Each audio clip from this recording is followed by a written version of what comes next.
Amém. Amém. Glória a Deus. Está escrito assim na palavra de Deus. E ouviu, pois, Cefatias, filho de Matã, e Gedalias, filho de Passur, e Jeucal, filho de Selemias, e Passur, filho de Malquias, as palavras que anunciava Jeremias a todo o povo, dizendo: assim diz o Senhor: o que ficar nessa cidade morrerá a espada, e de fome e de pestilência, mas o que sair aos caldeus viverá, porque as suas almas lhe será por despojo e viverá. Assim diz o Senhor: essa cidade infalivelmente será entregue na mão do exército do rei da Babilônia, e ele a tomará. E disse mais Jeremias ao rei Zedequias: em que tenho pecado contra ti e contra os teus servos e contra este povo, para que me puseste na prisão? Onde estão agora os vossos profetas que vos profetizam, dizendo, ou profetizavam, dizendo: o rei de Babilônia não virá contra vós, nem contra esta terra. Ora, pois, ouve agora, ó Israel. Ouve agora, pois, ó rei meu Senhor, aceita agora as minhas súplicas diante de ti, e não me deixes tornar a casa. Perdão, irmão. Perdão. Pulei o texto. Perdão. Faltou o óculos aqui. Tá bom? Versículo 4. E disseram os príncipes ao rei: morra esse homem, visto que ele assim enfraquece a mão dos homens de guerra que restam nesta cidade, e a mão de todo o povo, dizendo-lhe tais palavras, porque este homem não busca paz para este povo, porém o mal. E disse o rei Zedequias: eis que ele está nas vossas mãos, porque o rei nada pode fazer contra vós. Então tomaram a Jeremias e o lançaram no calabouço de Malquias, filho do rei, que estava no ato da guarda, e desceram a Jeremias com cordas, porém o calabouço não havia água, senão lama, e atolou-se Jeremias até o pescoço na lama. Amém? Fecha os teus olhos, Deus e Pai, em nome de Jesus nós oramos. Muito obrigado por essa oportunidade que o Senhor tem nos dado. Fala conosco de uma forma poderosa, clara, concisa. O Senhor venha trabalhar em cada alma que aqui se encontra, e que o teu nome venha ser glorificado através da tua palavra e da vida de cada um dos teus filhos e filhas que aqui estão na tua casa, em nome de Jesus Cristo. Amém? Vamos, seu assento, por gentileza, fique à vontade. Glória a Deus. Louvado seja o nome do Senhor.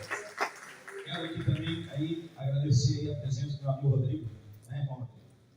Deus abençoe. Estão aqui adorando a Deus, virando buscar e ouvir a palavra de Deus. Um amigo, parceiro.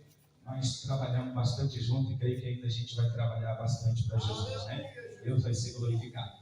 Quem veio para ouvir a palavra de Deus, diga amém. Amém. Irmãos, eu quero compartilhar um texto bíblico, sempre lembrando, frisando, não é? Que nós estamos vivendo uma repetição de tudo aquilo que a luz da Bíblia nos revela, sendo que o texto bíblico ele nos esclarece em alguns pontos de passagens mais arcaicas da Bíblia Sagrada, que Deus por muitas das vezes viu com que o seu povo, estava entrando numa apostasia, estava sendo atingido por uma fraqueza espiritual. De todas as vezes que isso aconteceu, o próprio Deus levantou vários homens e mulheres para trazer uma mensagem, então, para o seu povo, para que o seu povo não viesse ficar afastado da presença de Deus, porque é só na presença de Deus que nós temos vida, paz, saúde, alegria, libertação, salvação, e Deus sempre tem esse intuito de aproximar o seu povo, para que esse povo escolhido seja abençoado. Não é diferente dentro da luz da Bíblia, no texto em que nós lemos, sendo Jeremias o último profeta que Deus usou, né, para então uma reconciliação com o seu povo. Eu não estou dizendo que ele foi o único profeta, eu estou dizendo que ele foi o último profeta a ser levantado para profetizar para um povo que estava prestes para ir para o cativeiro. Então Jeremias se levanta e ele então agora é direcionado Glória a Deus, aleluia, a profetizar, porque a profecia dizia-se que viria um cativeiro que ia ser iminente, que ia ser já de absoluto na ordem de Deus, que essa nação chamada do povo de Deus não poderia escapar desse cativeiro. Claro que para Deus levantar esse homem profeta para profetizar, então Deus teve que o preparar, Deus teve que o chamar, Deus teve que se revelar a esse profeta. Por quê? Porque Deus não manda ninguém sair por aí profetizando, proliferando as palavras de Deus, se primeiro não for forjado na olaria de Deus. Então Deus precisava do profeta para ele profetizar, mas vamos entender como Deus agiu, como Deus trabalhou na vida desse profeta. Nós conhecemos o capítulo 1, o chamado de Jeremias. Então no versículo 4, 5, 6 e 7, o Senhor chama Jeremias para agora colocar Jeremias como uma voz que clamasse em meio a uma apostasia. E a Bíblia diz que Jeremias é relutante, ele está relutando com Deus, porque ele está dizendo: eu ainda sou menino, eu não posso fazer o que o Senhor está querendo que eu faça. E a Bíblia diz que Deus então ele manifesta a sua ciência, que está acima da ciência do homem. Ele começa dizendo: Jeremias, quando tu era informe, quando tu nem embrião não era, eu estava lá dentro do ventre da tua mãe te moldando, eu estava lá arquitetando a minha obra na tua vida, quando os cálculos dos ossos da tua mãe estavam enriquecendo os teus ossos para que tu fosse formado na madre, eu te conheci. E eu me revelei para ti lá dentro do ventre da tua mãe, e eu te formei e te ungi, te dei as nações como profeta. E eu fico pensando, como pode isso? Deus conhecer-me antes de eu existir, aleluia. Mas a palavra de Deus diz, lá no livro de Bereshit, conhecido como o livro da criação, Gênesis, a Bíblia diz que Deus começou a formar o homem à sua imagem e à sua semelhança. O homem estava formado, era a imagem de Deus, mas que nem em Ezequiel 37 o homem não era vivente, não tinha alma vivente. Mas a Bíblia diz que Deus soprou na narina do homem e o homem foi alma vivente. Glória a Deus, aleluia. Então conhece-nos a cada um de nós, porque é Ele que gera a tua alma, é Ele que coloca o segredo, a revelação de Deus lá dentro da tua alma, para que você venha saber que Deus te escolheu, Deus te separou, Deus te chamou, para que você seja o porta-voz de Deus, o nome do Senhor venha ser glorificado na tua vida. A Bíblia diz que Deus agora está convencendo Jeremias, como Deus também tenta nos convencer a fazer algo que Deus quer que nós façamos. E a Bíblia diz que Deus convence a Jeremias, então Jeremias aceita agora o convite de Deus, e Deus vai preparar ele para agora ele ser profeta. Ele aceita o chamado, mas agora ele tem que ser lapidado, ele tem que agora receber a profecia. E para receber o que Deus tem para nós temos que passar pelo processo igual Jeremias passou. Deus disse: agora está pronto, Jeremias. Ô Senhor, então agora eu vou fazer tu ser profeta, mas para ser profeta de Deus, o profeta tem que sentir o que Deus sente. E a Bíblia diz que agora Deus vai pedindo algumas coisas para Jeremias. Entre uma delas eu quero citar: Deus pediu o cinturão de Jeremias. Irmão, naquela época, o cinto de Jeremias não é que nem o meu cinto, o cinto dos irmãos que segura a calça. O cinto dos homens de Deus daquela época era o que revelava a sua identidade, a sua honra. Ele queria a tua carteirinha de identidade hoje. Então, quando Deus pediu o cinto para Jeremias, Deus estava pedindo a identidade de Jeremias. E agora, Jeremias vai ficar sem identidade, Jeremias vai ficar sem reconhecimento. Agora, para Jeremias entrar e sair no meio dos anciões, ele ia ficar sem ser reconhecido. E Deus está dizendo: me dá, Jeremias, o teu cinto. E Jeremias, levantando, entrega o cinto para Deus. Deus diz: eu quero que tu leve esse cinto e enterre ele. Cava uma cova, coloca o cinto e cubra o cinto com a mesma terra, e deixa o cinto lá e vai para a tua casa. Por isso que Jeremias fez. A Bíblia diz que Jeremias cavou um buraco, enterrou o cinto, foi para a sua sua casa, e agora Jeremias estava sem identidade. Jeremias entrava no meio dos anciões, os anciões olhavam e procuravam o cinto, porque o cinto, quanto mais adornado, mais pedras tinha no cinto, mais honra a pessoa tinha. Mas agora Jeremias não tinha nem pedra adornada, não tinha nem cinto. As pessoas olhavam para ele e não estavam reconhecendo quem era Jeremias, e diziam para ele: pô, rapaz, perdesse a tua identidade, tu deixou teu cinto aonde? Esqueceu da tua identidade, quem tu és? Cadê o teu cinto? E Jeremias não falava nada, porque Deus tinha pedido para Jeremias o seu cinto, que representava a sua identidade. Ele começou a sofrer opróbrio, ele começou a sofrer rejeição, porque ele não tinha identidade. Começou a sentir angústia e tristeza, porque o cinto dele estava lá enterrado e Deus não tinha dado ordem para ele desenterrar. Mas chegou um dia que Deus disse: e aí, Jeremias, e aí, profeta, quer tomar de volta o teu cinto? Ele disse: se o Senhor mandar, eu vou buscar, porque ninguém está me reconhecendo, ninguém me está honrando, porque eu estou sem o cinto. E Deus disse: pode ir, vai lá, desenterra o cinto, pega o teu cinto e bota sobre os teus lombos. E Jeremias correu e foi até o cinto, desenterra o cinto. Quando ele tira o cinto, ele vai colocar nos lombos, e o cinto está totalmente apodrecido. Jeremias não quer colocar cinto apodrecido, porque cinto apodrecido é sinal de que a identidade dessa pessoa tinha sido degredida, manchada, ferida, machucada. Então Jeremias está dizendo: eu não quero carregar esse cinto. E Deus disse: põe o cinto sobre os teus lombos, e eu quero que tu entre agora no teu bairro, eu quero que tu entre diante dos anciões com esse cinto, todo mundo vai te ver. E Jeremias agora começou a sentir o peso de carregar uma identidade sem ter uma identidade.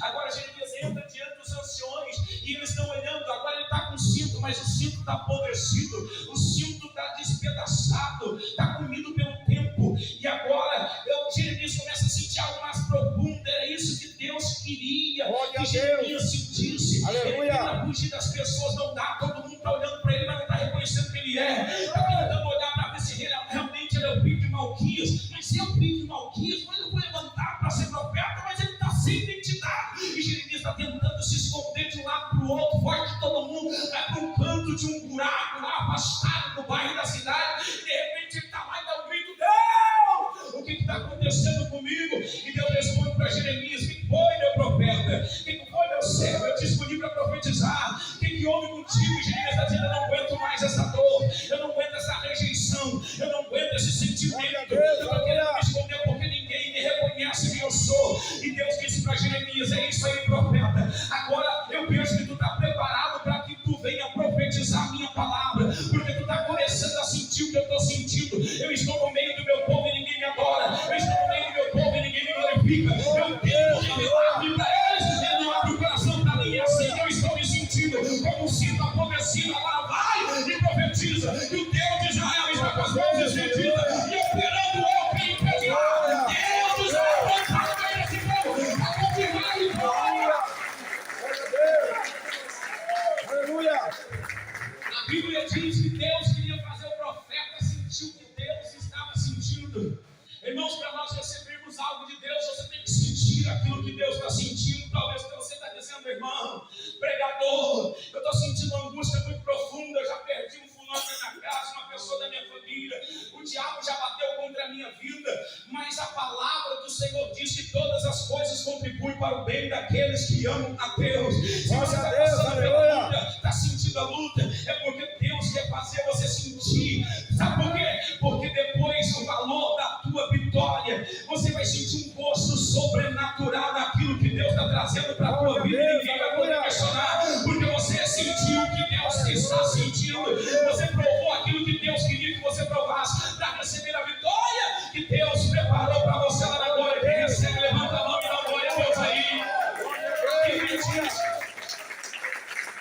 Jeremias estava sentindo o que Deus estava sentindo. Deus estava sem identidade. As pessoas não estavam reconhecendo Deus mais no tempo. Elas entravam no templo, mas elas não davam para Deus o que deveria dar. As pessoas estavam apostatadas, e Deus disse: Jeremias, é assim que eu estou me sentindo. Eu quero que tu profetize para esse povo. Se eles continuarem assim, se eles continuarem se afastando da minha presença, certamente o inimigo vai prevalecer, ele vai bater, vai tomar todos como prisioneiro. E a Bíblia diz, então, no texto que nós lemos, que Jeremias se levantou e trouxe uma profecia depois de tantas. E a profecia de Jeremias era que os caldeus iriam se levantar ao rei da Babilônia. Ia vir contra o povo de Deus e eles iam prevalecer. Quem estava falando isso era o próprio Deus. O próprio Deus disse que ia levantar Nabucodonosor. E o Deus que nós servimos chama Nabucodonosor de Deus servo. Olha só. Deus está chamando Nabucodonosor de Deus servo. Então Deus ia usar Nabucodonosor para corrigir o seu próprio povo que estava distanciado da sua presença. Glória a Deus, A Bíblia diz aleluia. então que quando Jeremias chega no palácio e ele vai profetizar, o rei Zedequias tinha os seus profetas que comiam na sua mesa. Apareciam os 400 profetas de Baal. A Bíblia diz que então todos eles se levantaram diante do rei Zedequias e começaram a profetizar. O rei pergunta: qual é a profecia de Deus então para nós? Nós vamos sair para a batalha, vamos prevalecer nela, nós vamos ir contra os caldeus e nós vamos retornar com a vitória. E todos aqueles profetas profetizavam dizendo: ó rei, assim diz o Senhor, pode sair para a peleja, porque certamente tu prevalecerás e tu voltarás com a vitória nas tuas mãos, e a coroa não será tirada da tua cabeça. Glória a O rei Deus. começou a se inchar e começou a acreditar naqueles profetas, e Jeremias chega na contramão de tudo. Muitas das vezes eu pergunto para mim mesmo: por que Deus, pastor, nos coloca na contramão? Parece que todo mundo olha para o pastor e o pastor está indo na contramão de todo mundo, mas não está indo na contramão de todo mundo, não, está indo na direção de Deus. Às vezes você olha para você mesmo e diz: puxa vida, por que dentro da minha casa, da minha família, por que eu não aceito da forma que eu sou? Por que as pessoas querem me julgar por uma coisa que eu não fiz, e eles estão enxergando em mim uma coisa que eu não fiz, e você começa a dizer: parece que todo mundo está contra mim. Não é que você está contra todo mundo e nem todo mundo contra você, é porque você está na direção do Espírito Santo de Deus. Quando você está na direção do Espírito de Deus, parece que você vive na contramão de tudo, mas a mão certa que está te guiando não vai deixar os teus pés vacilar e nem tropeçar em pedra. Aleluia! A Bíblia diz que Jeremias chegou para profetizar, e o rei Zedequias acreditou que a profecia de Jeremias ia ser como os demais profetas que ali estavam. Mas Jeremias levanta a voz dizendo: assim diz o Senhor Deus, lá vem açoite. Se vocês não se entregar, certamente todos vocês vão ser levados para o cativeiro, muita gente vai morrer, o tempo vai ser derribado. O Senhor mandou dizer em seu nome: assim diz o Senhor, que até tu, ó rei Zedequias, se tu não se entregar, certamente os teus 7 filhos serão mortos, e você vai ser levado como opróbrio para o cativeiro da Babilônia. Aleluia. Glória a Deus. Não tem um monte de profetas por aí, irmão? Hein? O que mais nós temos ouvido aí é profetada. O mundo corre atrás de profetada. Tem profeta aí, como dizia minha mãe.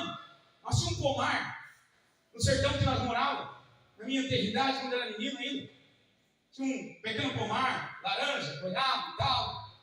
E quando nós queríamos fazer com que as laranjas que estavam manchadas, bichadas ou estragadas, elas se separassem das demais e estavam penduradas no pé, minha mãe dizia assim: ó, chega debaixo do pé, não era muito grosso, começa a bater no pé, dá um chute, pega uma madeira, sacode, dá. Porque as laranjas que caíram, pode rejeitar, essas aí estão bichadas. Estou usando o ditado da minha mãe aqui porque é assim que se refere aos profetas que nós estamos vivendo hoje.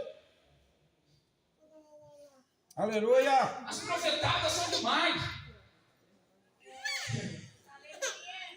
Tem profecia ali que misericórdia de Deus. Era assim que estava o rei na água de Zedequias. Os profetas profetizavam aquilo que o rei queria ouvir. Mas Deus tinha a palavra certa. Deus sempre é a palavra certa.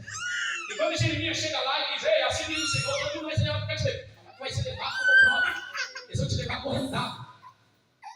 E os profetas de Zedequias disseram: você vai deixar esse homem falar assim, né? Não está vendo que ele está afrouxando o coração de todos os teus homens, os soldados, e de toda essa nação com essas palavras? Esse homem merece correr para viver. Se o Senhor não der jeito desse homem aqui, vai ficar sozinho. E o rei Zedequias, que estava com o coração já afrouxado já pela pressão, a Bíblia diz que o rei Zedequias entregou Jeremias, então, na mão desses profetas. Eles eram tão profetas, e a Bíblia diz que já na pegada, eles pegaram Jeremias e despiram Jeremias até a cintura, colocaram Jeremias num cepo, num tronco, e deram 40 menos uma chibatadas. Açoitaram Jeremias 39 vezes, porque 40 mataram. Para não dizer, nós não matemos. Amarraram Jeremias com uma corda e correram até o pátio da guarda. O no pátio de Malquias, onde tinha vários poços cavados dentro dos perímetros do palácio, não fora do muro, dentro do muro. Esses poços artesanais, que eles tinham cavado ali com cadeado, não tinha mais água. Com o passar dos anos, as águas secaram-se e ficou só o lodo lá no fundo do poço. E disse que eles amarraram Jeremias com corda e pegaram Jeremias todo machucado dos açoites, com a cintura para cima, despido, e jogaram Jeremias dentro do calabouço, do poço. E a palavra de Deus diz que Jeremias, quando cai lá, ele se atola na lama até o pescoço. Aleluia. Glória a Eu Deus. imagino Deus olhando para o profeta agora, porque o profeta agora está sentindo o que Deus está sentindo. O profeta, ele entende o que é a palavra de Deus. Segundo Isaías 40, está escrito que uma vez a palavra do Senhor saindo da sua boca, jamais ela voltará para ele vazia. Glória a O Deus. profeta sabe que a palavra de Deus ela vai prevalecer, mas agora ele está preocupado com ele. A palavra de Deus não vai ser defasada, mas ele pode morrer. Ele está aproximadamente a 15 metros do solo. Era uma cisterna cavada, eu me lembro, nós cavávamos cisterna nos fundos da nossa casa. Quando dava 4, 5 metros de fundura, achava água potável, onde nós morávamos. Mas aqui dentro do texto não. Aqui dentro do texto, aproximadamente 15 metros de fundura, com aproximadamente de diâmetro 4 metros tinha a largura do poço. Agora Jeremias está lá embaixo, olhando uma escuridão, era lama pura. Glória a Deus. Aleluia. Não tinha como ele se mover, olhava para cima, dava para ver uma luzinha lá em cima. E os profetas dizendo: agora eu quero ver se tu vai continuar profetizando, assim diz o Senhor, profeta. Eu quero ver se agora no meio da lama, onde não tem ninguém para te socorrer, não tem uma mão esticada para te tirar daí, é 15 metros, eu quero ver quem é que vai te socorrer, eu quero ver o Deus que te usou para profetizar, eu quero ver se ele vai te tirar desse poço, mas ele não sabia que a mão de Deus já estava estendida para trabalhar, operar em prol daqueles que fazem a vontade de Deus, para que o nome do Senhor seja glorificado. Aleluia. Muitas das vezes nós achamos, irmãos, que nós vamos ser esquecidos no poço, no calabouço, nós vamos ser esquecidos na nossa luta, na nossa prova, na nossa perseguição, que muitos de nós temos sofrido. Ei, Deus não vai esquecer de ti. A Bíblia diz: ainda que uma mãe possa se esquecer de um filho que saiu do seu ventre, jamais o Senhor se esquecerá de ti. Glória a Deus. Aleluia. A Bíblia diz que lá agora no calabouço, Jeremias não tem outra coisa para fazer. Eu fico pegando as passagens bíblicas e fico admirado como Deus trabalha no passar dos anos. Lembra de Atos dos Apóstolos, capítulo 16, 31?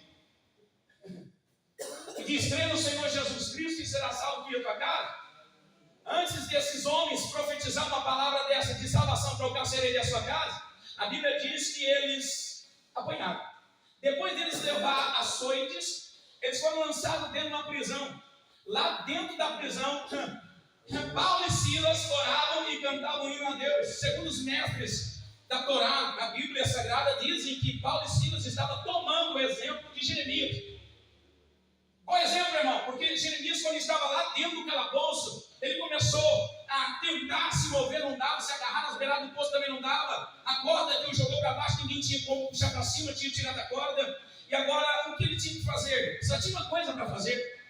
Ele começa a se lembrar do Salmo 121. Eleva os meus olhos para os montes. Era só barro. Da onde me virá o socorro? Irmão? Glória a Deus. Mas a Aleluia. resposta está no mesmo canto, diz: meu socorro vem do Senhor que fez o céu e a terra. A Bíblia diz que enquanto Jeremias está ali, salmodiando, no meio da angústia, no meio daquela prova, a Bíblia diz que no pátio da guarda tinha um quarto, bem de frente do poço, o quarto das virgens do rei Zedequias. E quem estava lá cuidando das virgens, um homem chamado Eunuco, tinha sido castrado para cuidar das virgens. E o nome deste homem se chamava Obed-Melech. Obed-Melech. Obed-Melech, a tradução quer dizer filho do rei. Obed-Melech. Esse eunuco cuidava das virgens. A janela do quarto dava bem em direção ao poço de Malquias, onde Jeremias estava lá embaixo. E ele começou a ouvir, então, o louvor de Jeremias. Esse louvor começou a impregnar não só dentro do barco, não estava passando pela janela, estava tocando na alma Obed-Meleque. Glória a Deus, aleluia. Porque Deus, quando quer trabalhar, não importa onde você esteja, no poço, na lama, na prova, no deserto, com porta fechada, corpo enfermo, o diabo se levantando, quando Deus quer operar, Ele te acha para operar o milagre da tua vida, onde você estiver. Ele quer fazer o homem vencedor de casa. Não importa o diabo que está trabalhando na tua vida, Deus vai quebrar as barreiras e vai te alcançar para ti na vitória. Aleluia. O louvor de Jeremias entrou pela janela. E se entrasse pela janela não ia ter feito, mas começou a entrar dentro da alma de Obed-Meleque. Deus começou a tocar no coração desse eunuco. E ele começou a sentir agora o desejo de tirar Jeremias daquele poço, daquela cisterna. E ele começa a pensar, passou um dia, passou dois, passou três, e lá estava Jeremias. Não tinha outra coisa para fazer, murmurar nessa circunstância não dá. Só vai piorar a situação. Não dá para reclamar, não, tem que adorar. E ele começa a adorar e a glorificar, e a Bíblia diz que Obed-Meleque não aguenta e vai até o rei Zedequias. É impressionante, irmãos, eu estava estudando e conhecendo um pouquinho do Obed-Meleque.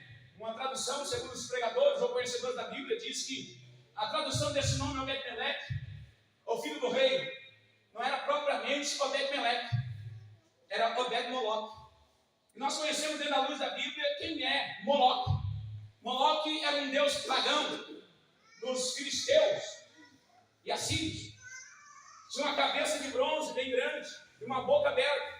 Eles tocavam fogo debaixo dessa cabeça de bronze, até a cabeça ficar encanecida, o bronze ficar encandecido. E muitos deles pegavam as crianças recém-nascidas e jogavam naquela boca que estava aberta. As crianças caíam lá dentro e morriam na hora, queimada. Historiadores chegam a dizer que agora esse eunuco, ele não era, o título dele, o nome dele não era filho do rei. Era filho de Moloque. Quer dizer que era um ímpio. Era uma pessoa que não temia Deus. Era uma pessoa que não estava nem aí para quem era servo de Deus ou quem não era. Mas a Bíblia diz que o louvor e a adoração de Jeremias começou a tocar no coração endurecido de Obed-Moloque ou Obed-Meleque. E ele não aguenta, vai até o rei Zedequias, quando chega lá e diz: "Olha, vocês estão querendo matar aquele homem? Nós já estamos passando necessidade aqui, fome, de pão, de água. Nós já estamos aqui em batalhas. Vocês querem deixar aquele homem morrer lá dentro daquele poço? Tira ele de lá. Aqui em cima ele vai morrer do mesmo jeito. Nós já estamos com necessidade de pão e água." E a Bíblia diz que o rei Zedequias então diz para Obed-Meleque: "Se você retirar ele lá, tira." E deu 10 homens para que Obed-Meleque tirasse Jeremias de lá. Fique imaginando Jeremias lá dentro daquela cisterna, esperando um milagre de Deus. Quanto tempo Deus levou para convencer Jeremias para aceitar ser profeta? Quanto tempo Deus levou para fazer Jeremias sentir o que Deus estava sentindo? Agora Deus precisava de um tempo para mostrar quem era verdadeiramente o Deus em movimento em favor dos seus servos. Aleluia. Glória a Deus. Porque tem prova que nós passamos, irmãos, que Deus precisa de um tempo, existe um tempo estabelecido por Deus. E isso não é porque Deus, não dá para Deus operar que nada. Deus quer te aperfeiçoar. Deus quer te capacitar. No meio da tua prova, você vai adquirir uma nova experiência com Deus. Eu já vi muita gente reclamar e dizer: "Irmão, mas eu estou no meio da luta." Irmão, a luta não vem para te matar, a luta vem para te edificar. Se você olhar para a tua luta, vendo o milagre que está te aguardando, você vai glorificar na luta, vai se alegrar, vai dizer: "Obrigado, Senhor, por essa luta, porque eu sei que maior vai ser a minha vitória que o Senhor está preparando para a minha vida, para a minha casa, para a minha família." Glória de Deus. Aleluia. Quando nós enxergarmos a nossa vida como prova que Deus vai nos trazer vitória, quem estava lá acreditando nisso agora? Porque quando você é um homem de Deus, quando a senhora é uma mulher de Deus, pode não te jogar na cisterna, na cova, tá bom? No poço, mas eles vão te jogar na fornalha, tá bom? Homens e mulheres de Deus são assim mesmo. Vocês vão te jogar na fornalha, eles vão te jogar lá na cova dos leões. Vocês vão te jogar na cova dos leões, vai ser Atos 16, eles vão te jogar na prisão. Irmãos, para cada homem e mulher de Deus, Deus tem uma cova para nos aperfeiçoar.